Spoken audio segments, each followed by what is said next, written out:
Happy Friday. Brian and Bits here with your weekly update, just getting right to it. So let's see, Monday this week, we got some information from the Census Bureau this week. So Monday, just looking at the housing market across the U.S. So right now there's 76 million homes that are owned in the United States.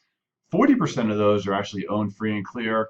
Let's see, 45 million of those have mortgages on them, and 1.8 million of homes across the U.S. are still underwater. So if we look at that compared to 2010, in 2010, 33% of homes were underwater. So certainly seeing rebound in the housing market across the nation. Not new news to any of us, but really interesting to look at this from a national level.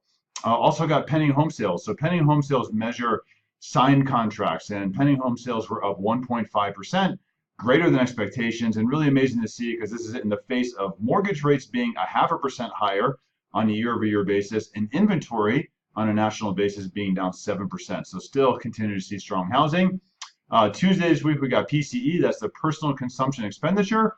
This is the Federal Reserve's favorite gauge of measuring inflation. We don't really think so because it doesn't take into account housing expenses or out-of-pocket medical, but this is what the Fed wants to go with. So PCE went from 1.5% to 1.4%, so a slight decline. And if you look at the core rate remains stagnant at 1.5%, and the core rate actually strips out volatile food and energy. So PCE looking at inflation there, just not really any changes at all. Wednesday this week, I can't believe it. It's jobs week already. Another first week in a new month. Unbelievable. It's August. Summer is just rolling right through. First Wednesday of every month, we get ADP.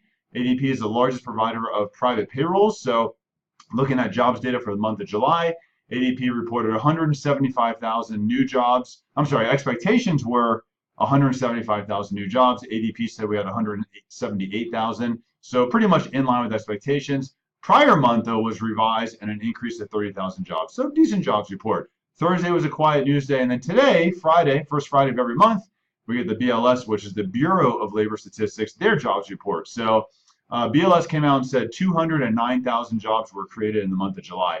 This is 31,000 jobs more. I'm sorry, about 31,000 jobs more than were expected. So higher than expectations. Not a blockbuster report. Federal Reserve will look at this and not really think much of it, other than it being relatively close to being in line with expectations.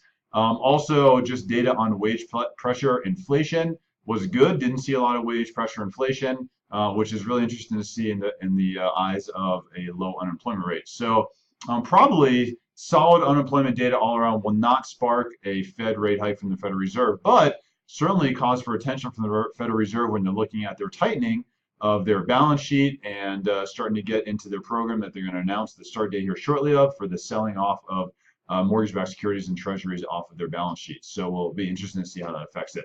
I'm around all weekend. If you have any questions, let me know. We'd love to help you. We'd love to be part of your business. Happy Friday. Have a great day.